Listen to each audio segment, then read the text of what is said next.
Olá, nesta edição da TV Embelezar Online, com certeza todas as pessoas que trabalham no campo da saúde estética, na área da beleza, e as mulheres, não é? Os homens também estão todinhos fazendo cirurgia plástica, em maioria, gente. Vamos lá. Por que eu estou falando de cirurgia plástica? Estou falando dos melhores profissionais da área de cirurgia plástica e também com uma novidade que até agora nós não tivemos. Ele é perito judicial em cirurgia plástica. Olha que bacana. Então, ele vai contar muitas coisas muito interessantes para nós. Aí eu fiz uma seleção de notícias e disse, ele se chama Ricardo Falzoni. Doutor Ricardo Falzoni, poderíamos falar sobre algumas coisas que estão ocorrendo na mídia, falando sobre a questão assim de alguns erros, alguns problemas que aconteceram nas cirurgias assim com pessoas famosas. O senhor poderia nos ajudar para entendermos melhor? E ele prontificou-se imediatamente. Então, hoje eu tenho o prazer de apresentar para vocês, então, né, Dr. Ricardo Falzoni, que vai cumprimentar a cada um de vocês aí na TV Embelezar. E vamos depois perguntar um monte de coisas para ele. Muito obrigado pelo convite, agradeço imensamente, parabenizo o seu programa e cumprimento a todos os nossos internautas e me deixo, após essa nossa conversa, os meus contatos para quaisquer dúvidas que possam vir a ter no final. Muito bem, muito obrigada. Conta só um pouquinho, né, porque é tão longo esse seu currículo.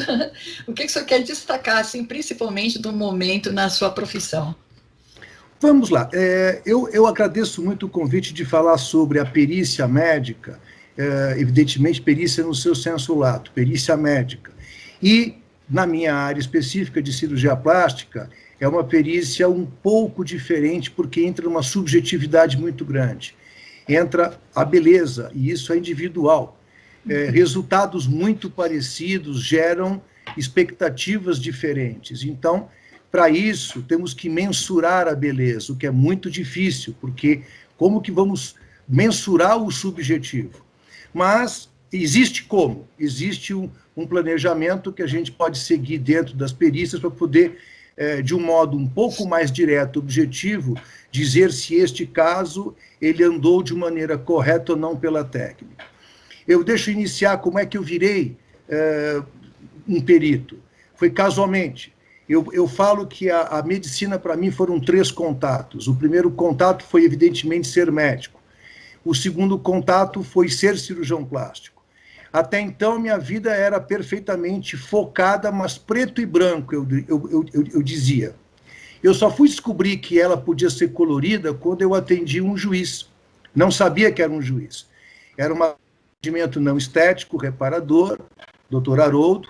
Eu o atendi e, para explicar a ele o problema que ele tinha, eu fui muito didático. Aliás, é uma coisa que eu trago da minha mãe, ser didático.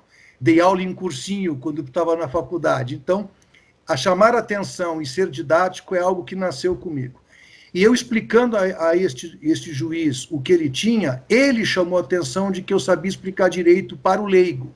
Uhum. E ele se apresentou como um juiz, até então era um funcionário público na ficha, e aí ele me convidou para isso. Então, eu não sabia o que precisava ser para ser um perito. Ele falou, basta ser o que você é, um profissional formado e tendo um bom relacionamento com quem conversa com você sobre isso, explicando direito. E nasceu sem querer praticamente, mas foi muito bom, porque aí coloriu a vida. Eu comecei a analisar casos cirúrgicos que não eram meus, portanto não tinha a parte emocional envolvida, e eu pude muito mais tecnicamente melhorar.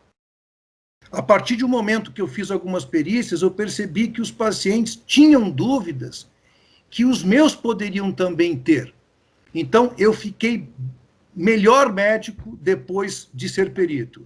Eu comecei a atender as expectativas das minhas pacientes, eu digo as minhas por ser a maioria, mas hoje praticamente 25% do volume cirúrgico é composto pelo gênero masculino. Então, basicamente, foi assim que eu virei um perito.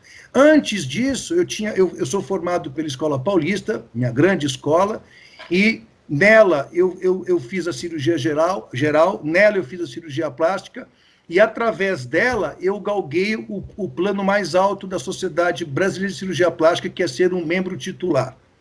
E com isso, me satisfiz muito com o meu conhecimento e eu venho tratando e atendendo as minhas pacientes, novamente no plural as minhas, e tendo o conhecimento da perícia para que a gente possa prever futuros que talvez eu não pudesse prever antes da perícia.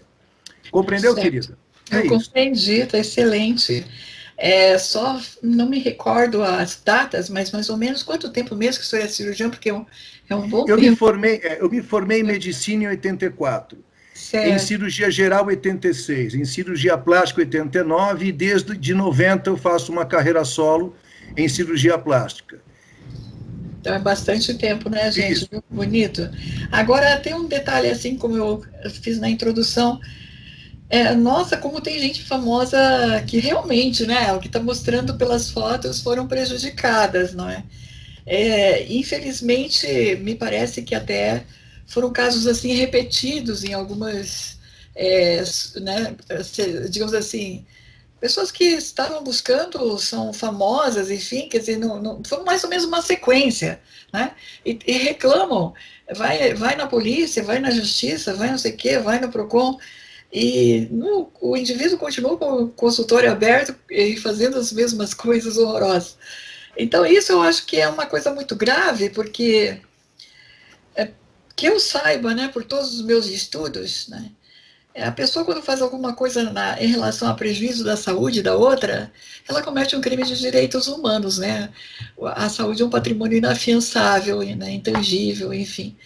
E por que será que acontece isso assim, que, na sua visão de perito, talvez, e de médico, porque, sendo uma pessoa, inclusive, famosa, queria dar um bom resultado para aquela pessoa em termos de mídia, ela faz um erro tão grande, tão grave. Imagine as outras pessoas mais simples, né? E por que não assume? Por que não corrige publicamente? Sei lá. É meio estranho, né? Então, vamos por partes. Então, assim, vamos entender como é que é o processo de uma perícia. Tem que ter um descontentamento, evidentemente. Sim. Então, vamos assim, o básico, aquilo que é o mais comum. O mais comum dentro da área da cirurgia plástica, em ter um desacordo com o resultado da subjetividade do gosto, é na estética. Uhum. É na estética. A cirurgia plástica, ela erradamente, ao leigo, é separada em estética e reparadora. Eu costumo dizer em alguns vamos dizer assim, cursos, algumas coisas que eu faço, eu digo, a cirurgia plástica, ela é um misto quente, tem presunto e tem queijo. Um é estética, outra é reparadora. Ora, este sanduíche chamado cirurgia estética tem um pouco mais de reparação, ora, um pouco menos, tem mais presunto ou mais queijo. É um modo didático de falar isso numa aula rápida. Certo. Então, não há, se uma mulher está com uma mama muito grande e ela vai ser reduzida e levantada, haverá uma beleza. Mas haverá, sim, um grande ganho na sua postura. Haverá uma beleza. Então, vamos andando no seu questionamento. Para que haja uma perícia, tem que ter um descontentamento. O juiz não é médico. O juiz, ele tem um grande conhecimento de leitura. Ele precisa de alguém que saiba falar com ele em termos de escrita e que possa dar ao juiz substratos para que ele possa julgar aquilo que ele foi questionado. Uhum. O paciente questiona, tal médico não chegou ao objetivo que eu queria. E, evidentemente, que o direito ele pode usar de hipérboles. Eu vejo muito isso nos advogados do autor ou da autora. Eu vejo grandes situações, assim, hipérboles. A paciente, ela não mais relaciona-se com seu marido, não sai de casa, o que não é muito visível quando você olha para o Face, as redes sociais da mesma pessoa. Então, conversando isso adultamente, eu digo, há uma queixa e o juiz precisa de um perito que possa explicar a ele o que foi feito. Verdade seja dita que a autora, ela também, a autora seria a paciente queixosa, ela também tem direito a levar o seu próprio perito, que era chamado de perito das partes, hoje chama-se assistente técnico. Então, quando há uma perícia, quando há um exame clínico feito por um perito, esse perito foi nomeado pelo juiz, Normalmente, este perito ele está analisando esta paciente frente a 2 outros peritos, que é um assistente técnico do lado da autora e um assistente técnico do lado do doutor. Então, habitualmente, são 3 médicos numa sala de consulta examinando a paciente. Tira-se um histórico, faz-se um exame físico bem minucioso, registra-se fotograficamente e cada um desses 3 peritos saem para suas residências e fazem um laudo.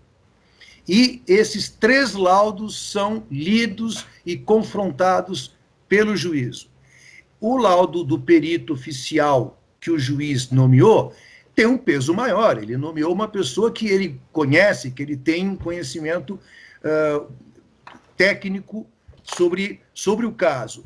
Nem sempre os peritos são cirurgiões plásticos. Geralmente, hoje, há muitos anos que o perito oficial do juiz é um especialista na área da queixa. Uhum. Quando eu comecei a fazer perícia, não era raro um cardiologista ele dar um palpite, seu palpite não é um pitaco, é um palpite correto, ele faz baseado em técnicas, mas ele precisava de um cirurgião plástico para poder ajudá-lo. Hoje o número de cirurgiões plásticos cresceu suficientemente para poder preencher essas vagas e não precisar que um médico não cirurgião plástico faça a sua perícia. Mas, habitualmente, a gente cobra que seja um cirurgião plástico. Indo mais profundo na sua pergunta, se é longo esse processo, o Brasil é de processos muito longos, muito longos. Habitualmente, 10 anos depois que a inicial foi dada, inicial é o nome que nós damos à primeira queixa, chama-se inicial. 10 anos depois que essa inicial foi dada, habitualmente a primeira é dado o julgamento na primeira instância. E aí, evidentemente, que esse julgamento é para um lado ou para o outro, e aí, normalmente, quem perde na primeira instância recorre para a segunda instância para os desembargadores, o que demora mais ou menos 2 anos, por aí, ou até um pouco mais. Em média, são 12 a 15 anos para que a gente possa ter conclusão disso. Enquanto isso acontece, o tal médico, ele continua operando, ele está com o direito de operar. Compreendeu?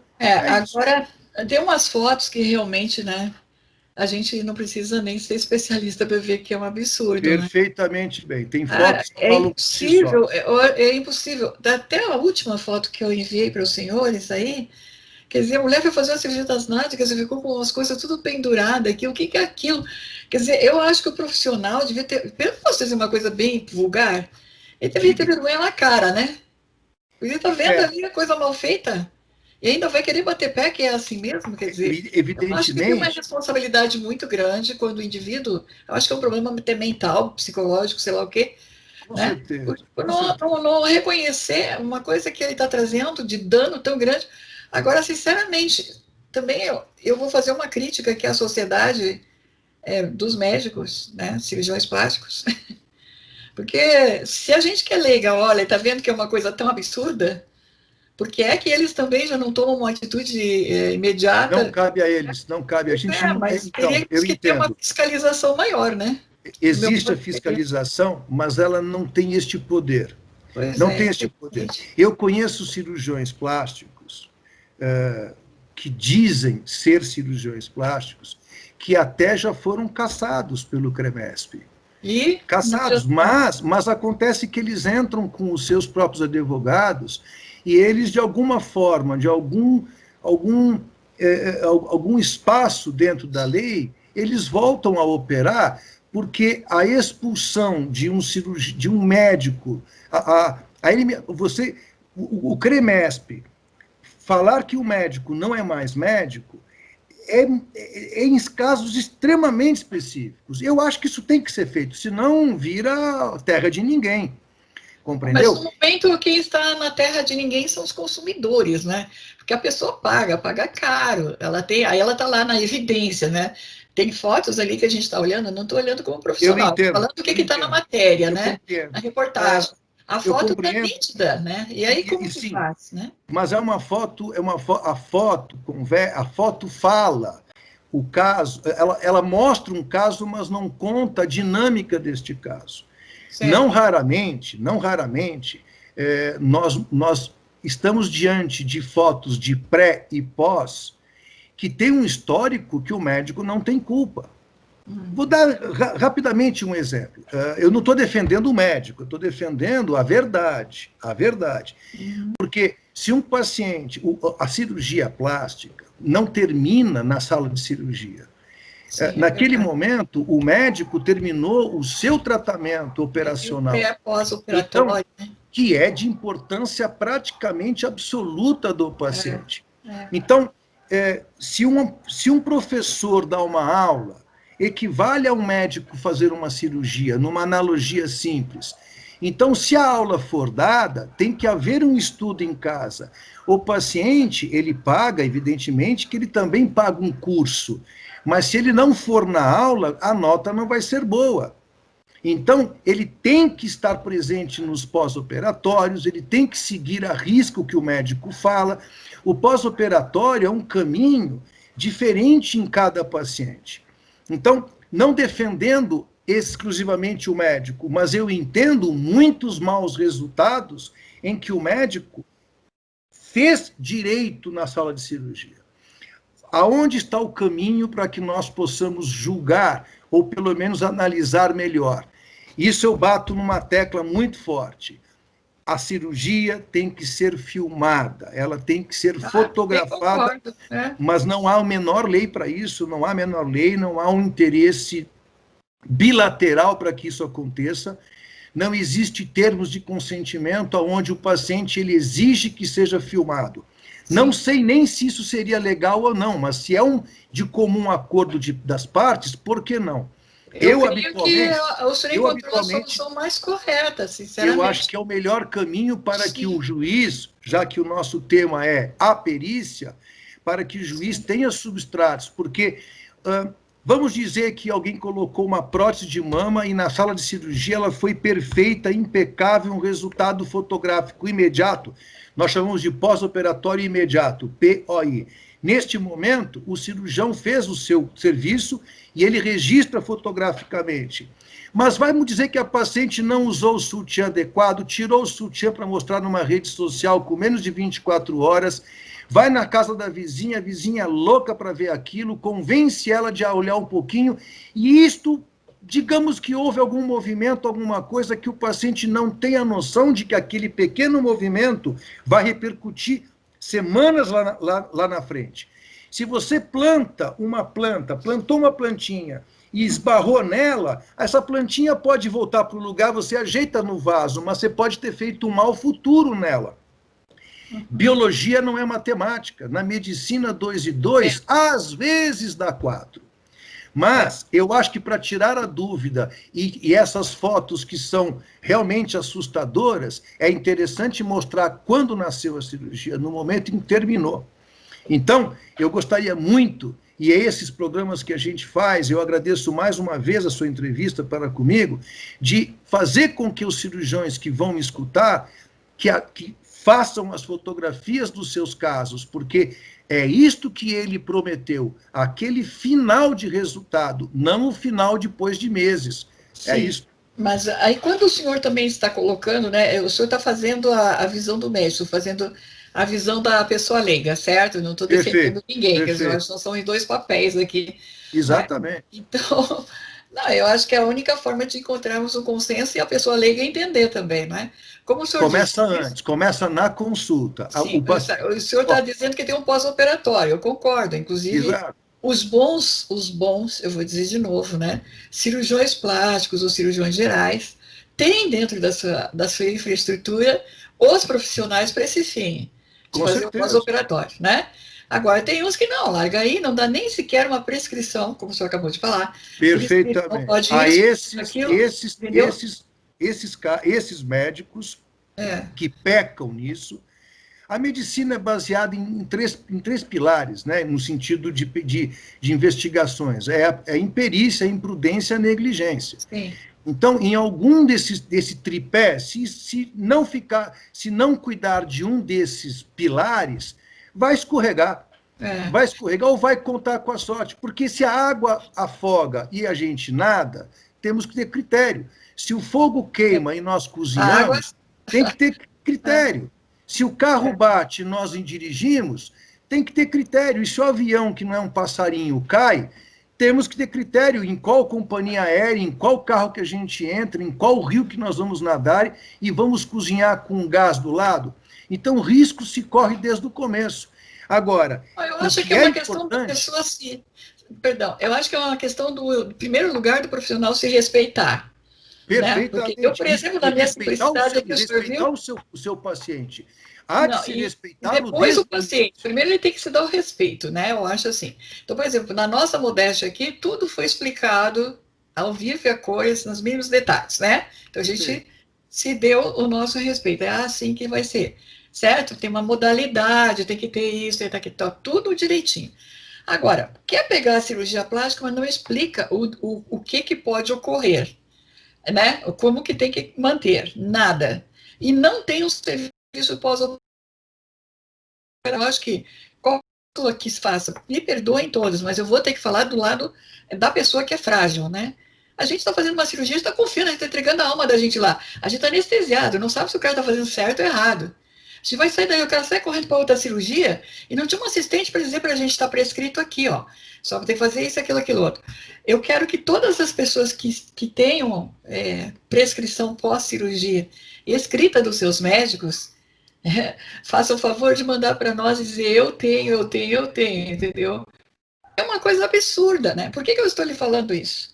Porque a gente tem uma experiência também com a área dos esteticistas, das moças que trabalham com massoterapia, enfim, e que trabalham dentro de escritórios, consultórios muito bons, muito responsáveis, né? Que tem essa área complementar.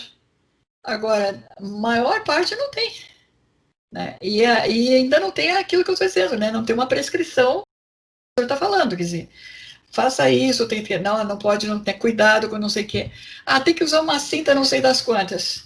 Bom, depois que está feita a cirurgia, ele vai dizer que tem que usar a cinta? Ele tinha que ter falado antes. Muito uma cinta antes, em tais lugares, a senhora tem que ter... Antes. Não se pode... Não, eu estou de acordo e acho extremamente errado o paciente ele ser informado do futuro quando o futuro chega. Não, ele tem, antes da cirurgia, a primeira consulta, ela é a mais importante. Tem que ser dito tudo.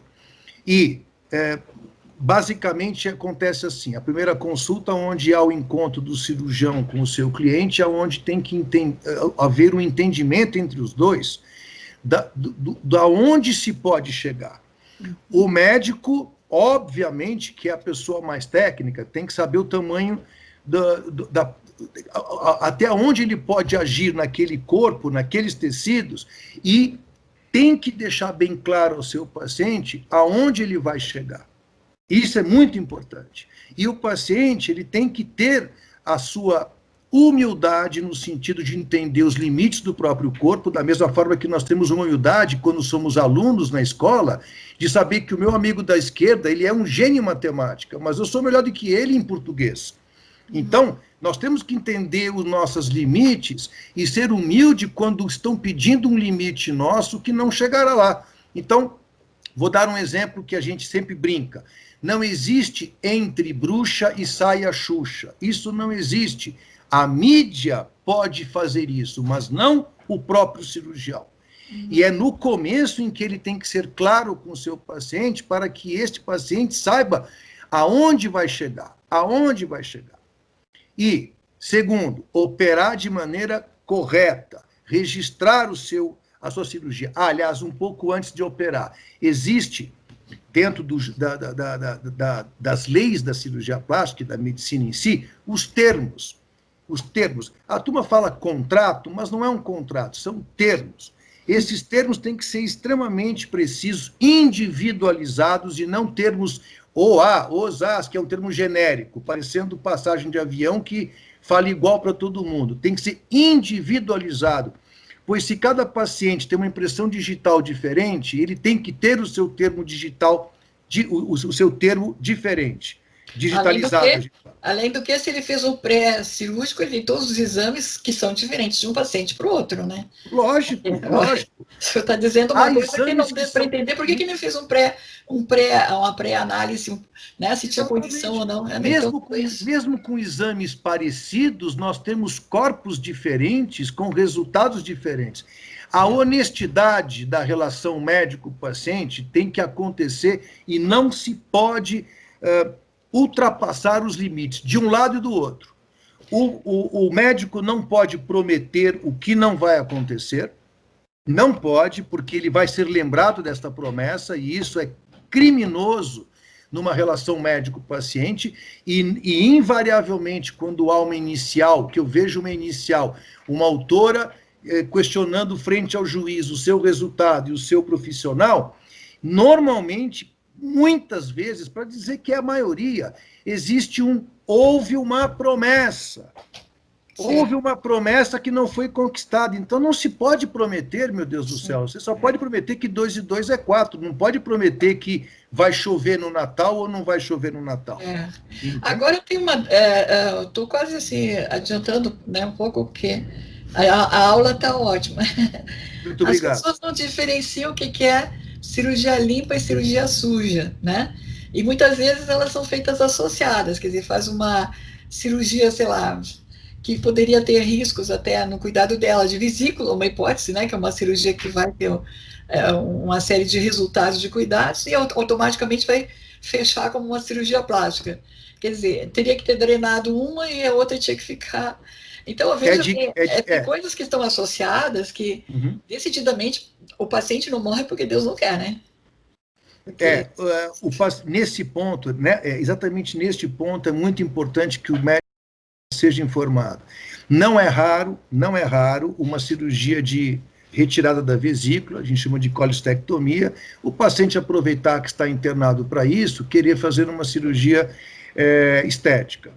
Não é proibido, não é desrecomendado ou recomendado, tem que ser individualizado. Quando se faz uma cirurgia cavitária, que a gente chama, entra na cavidade abdominal e lá possa ser feita uma retirada de vesícula ou mesmo uma retirada de útero, que também é ginecológico, e o paciente quer aproveitar, já que eu vou tirar o útero, eu quero. Existem médicos que eu conheço de excelente qualidade,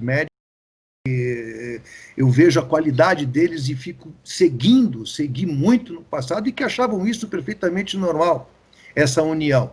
Mas são uniões que podem causar problemas futuros. Ok, o que não pode é prometer ao paciente que nada vai acontecer de errado, pois, se houver alguma coisa que deu errado, isso para o paciente tem que soar como alguma coisa que não é agradável, mas que foi-lhe dito que poderia acontecer.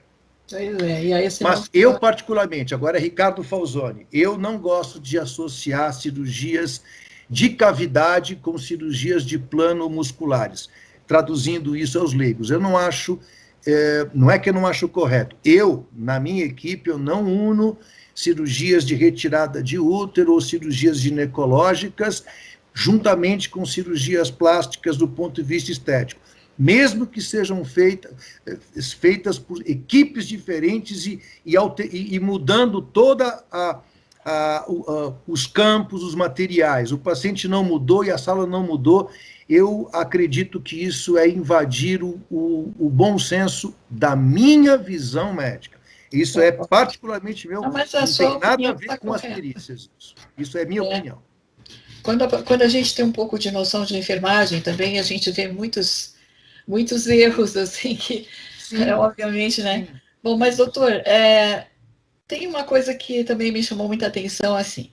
A mulher está infeliz, mas os homens também ficam infelizes, né? A barriga está demais, não sei o quê, agora eu desovio umas mamas, né? O homem também fica assim, né? E a mulher fica lá pior ainda, porque deu uma flacidez, porque minha mama caiu e tal. Então, são fatores que estão da idade, talvez, assim, sei lá, da parte biológica, e começa a afetar o emocional dessa pessoa, e aí ela começa a achar que o casamento não está indo legal, a união não está indo legal. Praticamente, assim, um bom percentual considerável né, dos problemas conjugais advém dessa questão, se está muito flácida, você não sei o que, sabe? Essa pessoa fala, não é nem com a intenção de ofender, mas a outra está já infeliz, né, com aquela situação, e aquilo é uma desgraça dali para frente, e fica lá, eu tenho que tirar, eu tenho que arrumar, eu tenho que não sei o que, né? E vai ter um grande problema emocional, na verdade, com tudo isso, né? Até um abalo psíquico, muitas vezes, porque a pessoa não quer mais nem sair na rua, né? Não quer se divertir e tal. Então, vai acontecer o seguinte: fez a cirurgia, como a gente está falando, e por uma infelicidade, ela ainda não saiu do jeito que era o prometido, que deveria de ser, porque ela olhou fotografia de uma tão linda lá com os seios na revista, e ela foi fazer e ela não deu certo, né? Então, aí temos duas situações muito complicadas. A aceitação amorosa, tanto do homem pela mulher e da mulher pelo homem, né, vamos por assim, é um grande fator que vai encaminhar para cirurgias que a pessoa vai querer corrigir, né? Aquelas coisas que não é que é biológico, é o estético mesmo, é aquela coisa assim que ela quer se sentir normal na cabeça dela, entende? Assim, quer dizer, não seria o caso também de, antes de fazer a cirurgia, passar por um aconselhamento psicológico, olhar um pouco mais, assim, conversar com alguém da equipe, né, para ver essa expectativa, para baixar essa expectativa, muitas vezes, né? Será que não é muito legal associar essas duas coisas, assim? Eu acho que Com toda né? certeza. Existe um setor da plástica que chama-se psicologia da plástica. Evidentemente que a psicologia de todas as áreas, a psicologia oncológica é muito importante. Uma pessoa que foi acometida de um câncer e ela tem um longo tratamento pela frente e penoso, é importante que ela tenha um apoio psicológico de quem conhece os pacientes envolvidos nisso. O GRAAC, ele existe, o GRAAC, que é um hospital famosíssimo aqui em São Paulo, que cuida das crianças que têm câncer. Ele tem um grupo de mulheres, algumas delas que perderam seus filhos com a mesma doença, ou que tiveram que passar por isso, dão este apoio. Então, estou pegando isso que eu operei há pouco tempo uma paciente que tem este contato no GRAAC, então eu estou pensando nela e mentalizando o bem que ela faz a essas crianças. Do lado, as pessoas que estão com isso, as mães de crianças com essa. Já na área da plástica, não deixa de ter a patologia psicológica virada para o espelho. A pessoa olha para o espelho e não vê mais aquele corpo que era há 20 anos atrás. E o pensamento de nós continua o mesmo. A gente sempre pensa como criança, como adolescente, mas o corpo vai mudando. Então, quando uma pessoa procura cirurgia plástica para resgatar um passado, o médico tem que ser perspicaz, de entender aonde está o trigger point, aquele ponto doloroso da paciente, e tratar este assunto. Não existe rejuvenescimento, não existe retorno, porque ninguém nasce belo com cicatriz. Então, quando nós damos uma cicatriz a um paciente, nós estamos dando esse custo da beleza. Não é um dinheiro o custo da beleza, porque o dinheiro, mesmo que seja de graça uma cirurgia, ou que alguém pague a cirurgia para uma terceira pessoa, essa pessoa que pagou não está levando o sangramento, não está levando os riscos, não está levando a cicatriz. É a pessoa que operou que está levando, que está sendo operada. Então, existe um custo biológico da cirurgia, que é o trauma e as consequências cicatriciais. Então, temos nós, cirurgiões, que pegar este trigger point, que eu chamo, que é o ponto doloroso, que de cada um é variado, e explicar muito bem, logo no começo da consulta, no começo da união entre o médico e o cirurgião, explicar o quão isto vai mudar, o quão isto vai melhorar, e é aí que vem a experiência do longo tempo. Eu tenho 30 anos de carreira solo, opero 30 anos a mais do que eu operava quando eu me formei. Eu era mais jovem, eu poderia ficar mais tempo de cirurgia, passaria 12 horas operando quando jovem, e hoje, depois da quarta, quinta hora, você tem que respirar. Então, pode-se dizer que meu corpo opera com menos energia, mas a cabeça opera com muito mais critério para que eu possa saber se eu vou chegar ou não ao ponto da paciente.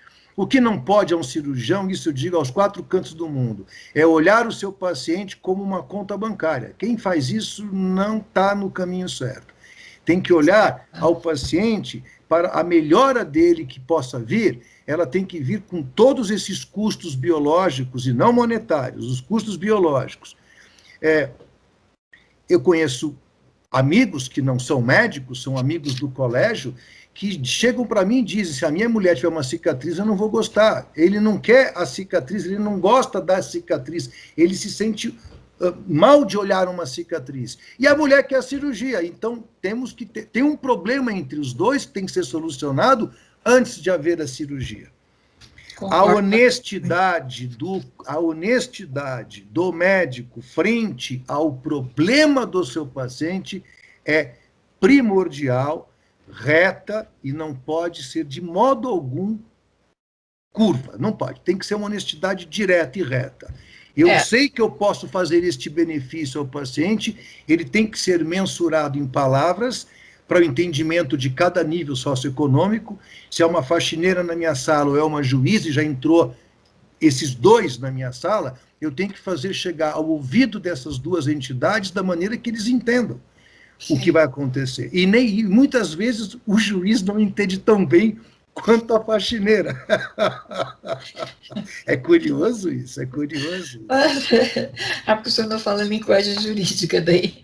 Mas deixa eu... vamos de novo aí algumas coisas, né? Eu, por exemplo, conheço um homem que teve câncer de mama e fez a cirurgia, obviamente, de câncer, né? Mas não tem como recorrer à situação que as mulheres podem recorrer, que seria após, né, a cirurgia reparadora, fazer uma estética utilizando próteses e uma série de outros recursos, né?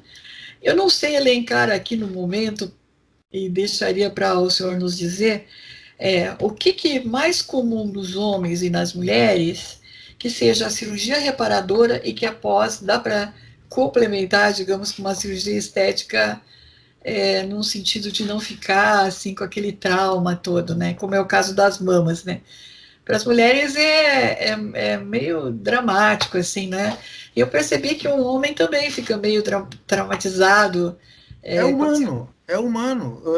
A oncologia, eu aprendi isso no AC Camargo, onde eu fiz a parte oncológica da pele, há muitos anos atrás, o Hospital AC Camargo, que é da Fundação Antônio Prudente, conhecidíssima aqui em São Paulo. O paciente oncológico, ele é um paciente que, vamos dizer, da área da plástica, ou da reparação oncológica, então não é órgãos internos. Vamos dizer cabeça e pescoço. Ao retirar um segmento de mandíbula de alguém que teve um tumor oral, isso fica um defeito horroroso, seja em um homem ou mulher, um efeito horroroso. A pessoa ela tem um déficit social importantíssimo. Então, novamente, tem que se falar da psicologia da plástica, de tudo, da oncologia, e a reparação a este paciente não pode ser diferente ou encarado diferente de uma reparação de outras áreas, porque é pessoal isso. Então, uma mulher que teve um segmento mamário perdido por conta do câncer e ela ganhou vida sobre isso, então ela tem que olhar para o espelho e falar, eu estou sem a minha mama, mas estou vivendo. Então, ela vai receber no lado patológico que foi retirado uma prótese, ou um retalho abdominal, ou um retalho dorsal, enfim, tem técnicas para poder fazer um preenchimento naquela perda torácica, e também os tem em homens também. Homem também tem mama, pequeno, mas tem, e tem tumores de mama em homem também, não com a frequência de mulher e nem com a tamanha perda, porque o homem tem mama pequena em relação à mulher, mas também se pode produzir tumores. Tumores cutâneos, é muito comum isso numa pele clara, na sexta ou oitava década, de 60 anos para cima, hoje um pouco mais cedo, porque as pessoas tomam muito sol no Brasil, que é um país onde o sol é oferecido logo de começo. Então, os tumores cutâneos em pessoas essas pessoas perdem segmentos das áreas que foram expostas na vida. Então, é difícil um tumor cutâneo de problemas cumulativos como o sol nas costas, é mais comum na face, nariz, orelha e o colo. Então, são locais socialmente níveis.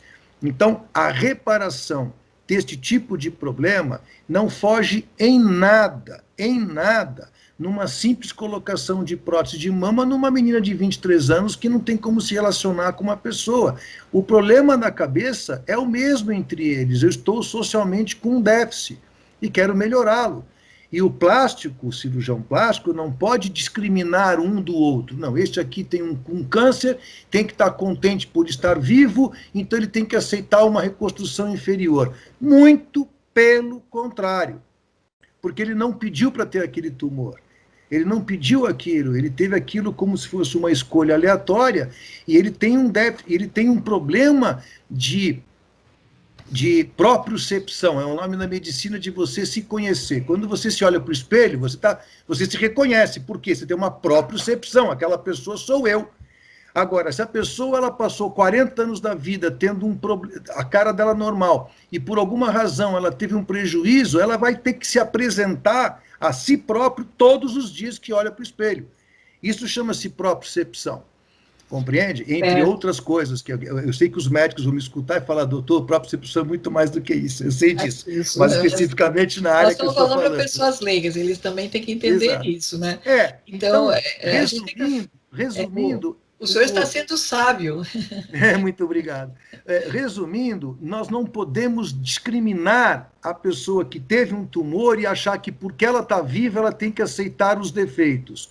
Em relação a outra que colocou uma prótese e a prótese mamária encapsulou, que é uma reação de corpo estranho. E ela vai estar tão infeliz perdendo aquela prótese quanto a sua vizinha que perdeu um pedaço da mama. Não muda nada. Não muda nada. Muda a parte biológica, mas não muda a parte humana, de maneira alguma. De maneira alguma. Então, é muito importante isso, né? Eu acho que a gente já deu uma noção do que é a cirurgia reparadora, do que é estética, quando que as duas têm que muitas vezes somar, né? A questão também do psicológico, do emocional, né? E também o emocional ligado à questão amorosa, não é? Que a pessoa tem... fica com vergonha, por exemplo, a mulher com vergonha do marido, o marido com vergonha da mulher, quer dizer, afeta totalmente, né? A pessoa, um homem jovem que tem alguma coisa, que ele vai ter que fazer uma cirurgia reparadora, numa situação íntima, né? Tem homens que têm mamas também, tudo assim, tem que tirar muitas vezes, né? Mas, então ele também é infeliz com aquilo ali, né? Outros problemas, às vezes, até mesmo... do membro, né, que precisa fazer alguma coisa, sei lá, uma hipospádia, vamos imaginar aí, tem um monte de coisas que vão surgir, né? É que geralmente a hipospádia é um defeito congênito, então isso aí é resolvido antes da pessoa ter uma relação amorosa, entendeu? Deveria, né? Isso aí é uma cirurgia pediátrica. Ninguém fala, né? A gente nem sabe o que é, né? Mas, assim, chega lá no fim da vida... O que é muito comum no adolescente, homem, é a ginecomastia, que é o aumento do volume mamário e que nenhum amigo dele tem no seu colégio, então ele sofre bullying horrorosos, não quer jogar bola sem a camisa e se afasta socialmente disso e deixa os pais extremamente preocupados. A abordagem que o cirurgião tem que ter é sempre vinculada à abordagem psíquica. O cirurgião não pode ser... técnico, somente técnico. Ele tem que ter esse lado da humanização dele. Muitas vezes ele não tem essa capacidade. Ele tem, da mesma forma que eu disse há pouco tempo atrás, que o paciente tem que ter humildade e responsabilidade, o cirurgião ele tem que estar embutido nisso direto. A humildade de saber como é que ele pode tratar aquele paciente e a responsabilidade que ele tem que ter frente àquela patologia. Então, eu conheço cirurgiões, talvez eu tenha um pouco disso, de uma dificuldade de absorver o grau psicológico que o paciente tem sobre aquilo. Nesse ponto, eu sou cercado de mulheres. Eu trabalho com a minha própria mulher, que é uma enfermeira, e ela, depois que começou a trabalhar comigo, isso tem longos anos, ela era secretária e virou uma enfermeira e trabalha comigo, a visão feminina que eu não tinha por ser homem, que jamais menstruei na vida, porque você imagina isso, entendeu? Então, eu comecei a olhar para a mulher de uma maneira mais feminina, a hora que uma mulher te diz a mim, veja por este lado. Então, da mesma forma que quando eu vejo um menino de 13, 14 anos com mama, eu, como garoto que fui, sei o que está passando. Tem que se tratar dessa forma também. A humanização da cirurgia, da medicina, não pode ser descartada, não pode ser banalizada, de maneira alguma. Já estava quase encerrando, mas tem uma pergunta assim que me fica aqui pululando. Com o maior prazer. Porque assim, né, há algum tempo atrás, a cirurgia plástica só era uma coisa mais de elite, né, mais particular. Depois veio a questão que a reparadora, que o SUS começou a proteger também as mulheres, né, pós-câncer, homens e tal, que tem a reparadora também estética, né, que ficou conjugada aí. Aí, agora, o que acontece? Nós temos atualmente, tínhamos os planos de saúde mais tradicionais, né? Uhum. Agora tem plano de saúde aí por aplicativo. Tem coisa sendo ofertada como que assim, vai lá na esquina, tem, não sei, não vou fazer de conta que são frutas, né? Tá, tais frutas estão assim, assim, assado. E você escolhe, né? Então, eu tô brincando um pouco, mas também assim, né? Parece que a pessoa vai numa feira e vai escolher o que ela quer fazer, né? Então, está muito banalizado, sem dúvida, e até preocupante, porque muitas coisas estão sendo feitas em consultório também, né? Não estou fazendo crítica a ninguém, mas, tem gente assim não que é não manda crítica, para o não é hospital crítica. mais, né? Não manda para o hospital, fica com o paciente lá. Não, a porta que a senhora abriu agora para a conversa ela é interessantíssima. Deixa eu fazer rapidamente um review. A cirurgia plástica nasceu, evidentemente, da reparadora. Eu brinco que o primeiro cirurgião plástico do mundo foi alguém que começou a mexer com fogo e se queimou, alguém cuidou. Está ali o primeiro cirurgião plástico a cuidar do humanídeo que brincou com fogo e se queimou. Não digo nem aquele que aprendeu a fazer o fogo, aquele que controlava. Uhum. Então, eu sou formado, o meu grande professor, Jorge de Moura Andres, adoro, saudoso professor, ele era um mestre incrível a respeito de passar o seu conhecimento, e ele sempre disse, a cirurgia plástica nasceu da reparadora, jamais nasceu da estética. Então, foi do acabamento bem feito, da reparação, começou-se a pensar em fazer a estética. Mas a estética, ela representa não mais do que 5 a 10% do grande conteúdo da cirurgia plástica. 5 a 10%, só que esses 5% são o que o leigo conhece. Para o leigo, se você fala cirurgia plástica, ele imagina mama, abdômen, lipo. E quando você fala para um médico cirurgia plástica, ele pensa em tumores, lábios leporinos, ele pensa em outras coisas que não chega ao leigo. Então, a plástica nasceu da reparadora e ela tem um ramo chamado estética, que é um ramo pequeno em quantidade, mas não é desconhecido do público. Agora, o assunto de ter em cada esquina e fazer uma cirurgia em ambulatório. Isso eu bato na tecla. Quando se faz uma cirurgia que é de cunho hospitalar em ambulatório, nós estamos tratando de coisas clandestinas. É clandestino. Fazer uma lipoaspiração em consultório, quando é algum retoque de uma lipo feita em hospital, alguma coisa pequena, que vai tirar 100 ml, pequeno, uma seringa ou duas, não vejo isso como um grande problema. Agora, pegar um paciente primário, aquele que chegou no seu consultório, e você oferecer a ele uma cirurgia de consultório, você está oferecendo um ganho, um custo menor ao paciente e um risco muito maior. E tem um detalhe, né? Agora está mais aberto a alguns procedimentos, né? Então, por exemplo, assim, ficam sempre criticando os esteticistas, mas hoje o farmacêutico pode fazer, o dentista pode fazer, uma série de outras aplicações alternativas, não sei nem como é que eu vou dizer, tá? Mas que também antes eram somente para o cirurgião plástico. E agora deveria tem muitos profissionais fazendo, né? Deveria continuar sendo, mas isso esbarra. Vou dar o exemplo que a senhora deu agora. O Conselho Regional os odontologistas, eles nascem já no seu primeiro dia de aula, numa faculdade que não é médica. Então, eles não têm um conhecimento médico que nós médicos temos. Eu não estou fazendo apologia contra a odontologia, não é isso.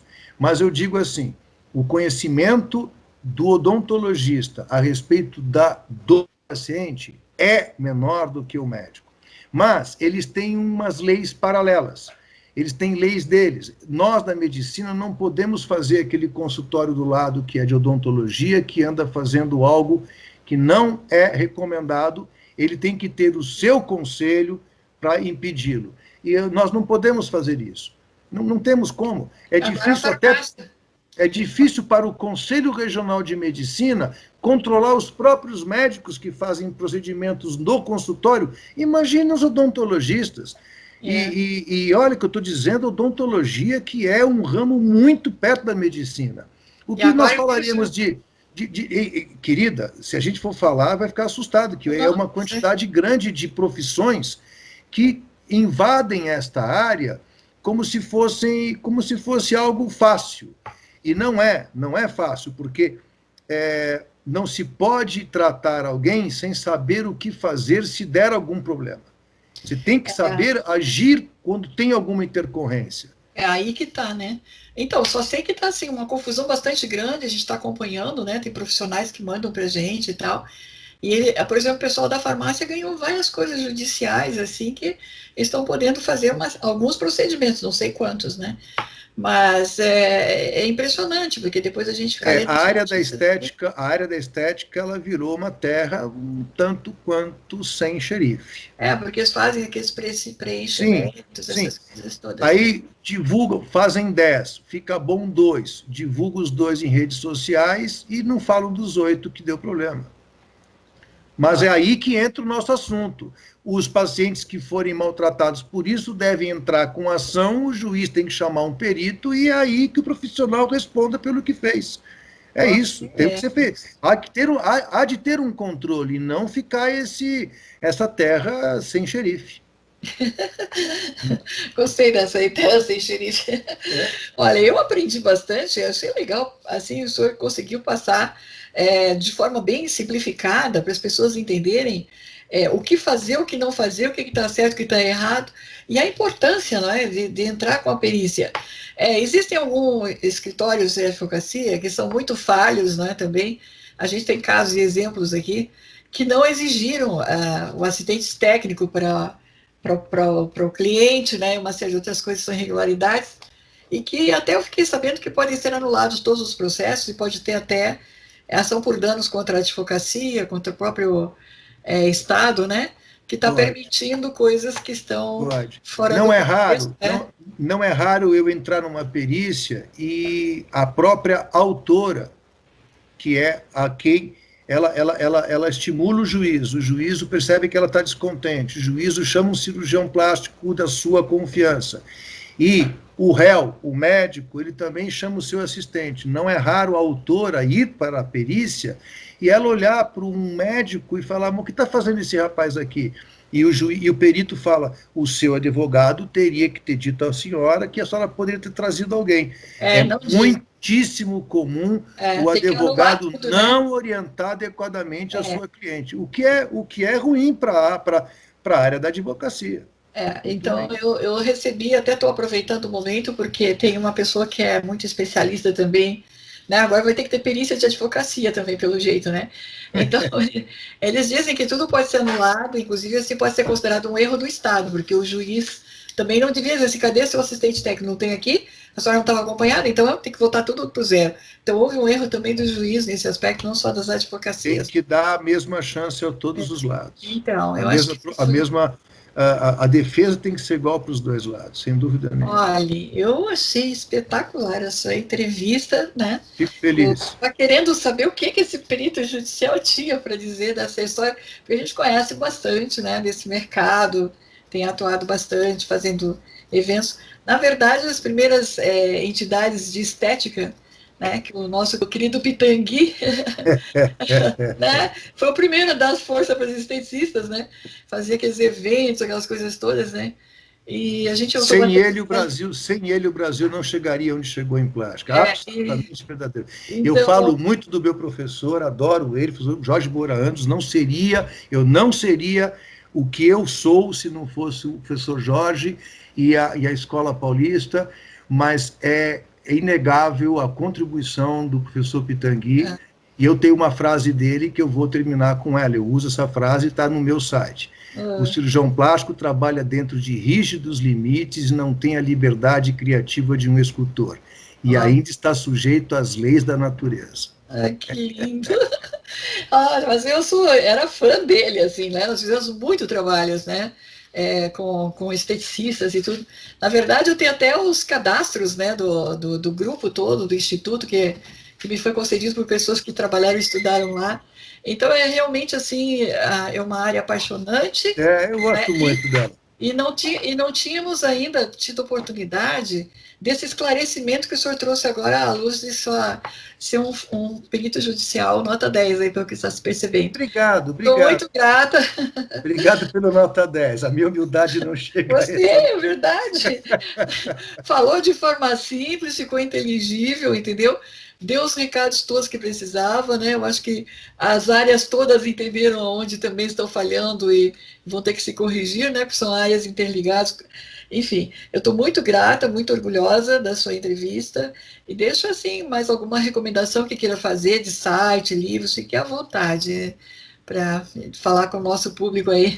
Meu nome é Ricardo Falzoni e digitando este nome a pessoa me localiza nas redes sociais mais comuns, Facebook, o Instagram, e ligando para o meu consultório, o WhatsApp. Eu trabalho com a minha família, é uma firma que todo mundo trabalha junto. Eu gosto muito do que eu faço aqui nessa cidade. E quem quer me achar, me acha. A senhora me achou, quem quer me achar, me acha fácil. Nós vamos colocar todos os seus contatos, isso aí o pessoal vai ficar feliz. Isso, fico feliz pela sua entrevista. Obrigada. E muito, muito, muito obrigado mesmo pelo carinho e pelo convite. Então, pessoal querido, olha, os contatos estão todos aqui, se vocês gostaram. Ele também faz palestras, está à disposição aí para outros grupos que queiram saber mais, né? Nossa gratidão, em primeiro lugar, ao senhor, e nossa gratidão às nossas internautas, os nossos internautas, aos profissionais da área de beleza, né, gente? O que seria também toda a área da cirurgia plástica se nós não estivéssemos todo dia também cuidando da beleza das mulheres e dos homens aí. Tá aí, deixa eu puxar para o lado do pessoal da área de beleza também, né? O que adianta? Tem que fazer uma ginástica, ficar fortinho, bonitinho, né? Tudo alinhado, não é verdade? Tem que fazer tratamento de pele, olha, então todo mundo, ó, vamos lá, tem geral, né? E graças a Deus que é uma das áreas que mais tem um bom PIB, né? No Brasil, né? E essa união de todos é que faz essas pessoas serem mais bonitas aqui no nosso país e mais saudáveis. Muito grata, viu? Imagina, querida, muito obrigado, eu agradeço. Em nome da minha equipe toda, muito obrigado pelo carinho. Excelente equipe, viu? Me atenderam muito bem. Então, gente, até a próxima. Vou transmitir isso a elas. Vou transmitir esse agradecimento às meninas que se empenharam nisso. Fim de ano é uma correria, eu dei pouca atenção a vocês nessa semana, porque é uma loucura. A pandemia deu uma parada e a demanda foi muito boa depois. Estamos operando bem. Que bom, obrigada, parabéns, tá? Parabéns novamente à equipe. Gente, querido, um grande beijo no coração. Até a próxima edição da TV Embelezar. E mande aí seus comentários para a gente saber se vocês gostaram, tá bom? Um abraço, felicidades a todos. Até a próxima edição da TV Embelezar.